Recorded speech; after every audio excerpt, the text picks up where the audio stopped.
عن عبد الله بن عمر رضي الله تعالى عنه عن النبي صلى الله عليه وسلم ثلاثة لا يدخلون الجنة العاقل لوالديه والديوث والرجلة النساء عن عبد الله بن عمر رضي الله تعالى عنه বর্ণিত তিনি বলেন রাসূল সাল্লাল্লাহু আলাইহি সাল্লাম বলেছেন তিন শ্রেণীর মানুষ জান্নাতে যাবে না। এক, পিতা মাতার অবাধ্য সন্তান। দুই, বাড়িতে বেহায়াপনার সুযোগ প্রদানকারী। তিন, পুরুষের বেশ ধারণ করা নারী। তিন শ্রেণীর মানুষ জান্নাতে যাবে না। রাসূল সাল্লাল্লাহু আলাইহি সাল্লাম বলেছেন তার মধ্যে আপনি একজন। আপনার পরিবারে আপনি বেহায়াপনার সুযোগ করে দিয়েছেন।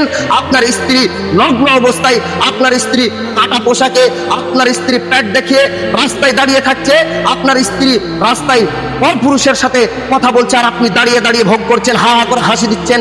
আপনি কাপুরুষের পরিচয় দিয়েছেন। আপনার মেয়ে স্কুলে যাচ্ছে, আপনার মেয়ে স্কুলে যাচ্ছে কাটা পোশাক পরে যাচ্ছে, আপনি স্কুলে নামিয়ে দিচ্ছেন। আপনার মেয়ে অনুষ্ঠানে মঞ্চে উঠে ডান্স মারছে আর আপনি দাঁড়িয়ে দাঁড়িয়ে ভিডিও করছেন। আপনি কাপুরুষের পরিচয় দিচ্ছেন। আপনি ভুলে যাবেন না যে আপনার পরিবারের জন্য, আপনার সন্তানাদির জন্য, আপনার এই স্ত্রীর জন্য আপনাকে জাহান্নাম যেতে হবে। আপনার জন্য জান্নাত হারাম হয়ে গেছে, আপনাকে জাহান্নামে যেতে হবে। আপনার জন্য কাল কিয়ামতের মাঠে জাহান্নাম অবধারিত, আপনার জন্য জান্নাত হারাম।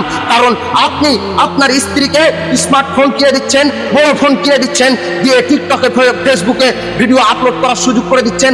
আপনার স্ত্রী নগ্ন অবস্থায়, ন্যাংটা অবস্থায়, উলঙ্গ অবস্থায় ডান্স মারছে, ডান্সের ভিডিও আপনি করে দিচ্ছেন। আপনি কাপুরুষ, আপনি কাপুরুষ, আপনি কাপুরুষ। নয়তো আপনার স্ত্রী এই সুযোগটা পেল কোথায়? আপনার স্ত্রী দেহকে মানুষের সামনে বিলিয়ে দিচ্ছে, টিকটকে ফেসবুকে ভিডিও আপলোড করছে।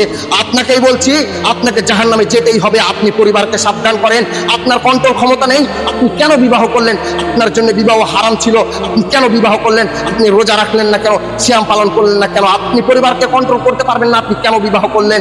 ওই সকল নারীদেরকে বলতেছি যারা আজকে ছেলেদের পোশাক পরছেন, শার্ট প্যান্ট পরে টিকটকে ফেসবুকে ভিডিও আপলোড দিচ্ছেন, আমি ওই সকল নারীদেরকে বলছি আপনার জন্য জান্নাত হারাম হয়ে গেছে, আপনাকে জাহান্নামে যেতে হবে। জাহান্নাম আপনার জন্য অবধারিত। আপনি কেন শার্ট প্যান্ট পরলেন? আপনার এত সুন্দর সুন্দর পোশাকে হলো না? আপনি ছেলে মানুষের জুতো পায়ে দিলেন, আপনি শার্ট পরলেন, প্যান্ট পরলেন, আপনার অঙ্গ প্রত্যঙ্গ সব জায়গায় বোঝা যাচ্ছে আপনি কেমন পোশাক পরলেন। আপনার জন্য কতগুলো ছেলে নষ্ট হয়ে যাচ্ছে। আপনাকে জাহান্নামে যেতেই হবে, নিশ্চিত আপনাকে জাহান্নামে যেতে হবে। এ কথা আমার না, রাসূল সাল্লাল্লাহু আলাইহি ওয়াসাল্লাম বলে গেছে। আমি অনুবাদক, আমি আপনাকে বলছি, আপনার দিনী ভাই, আপনাকে বলছি আপনি আল্লাহর পথে ফিরে আসেন। এখনো সুযোগ আছে, তওবা করেন, আল্লাহর পথে ফিরে আসেন।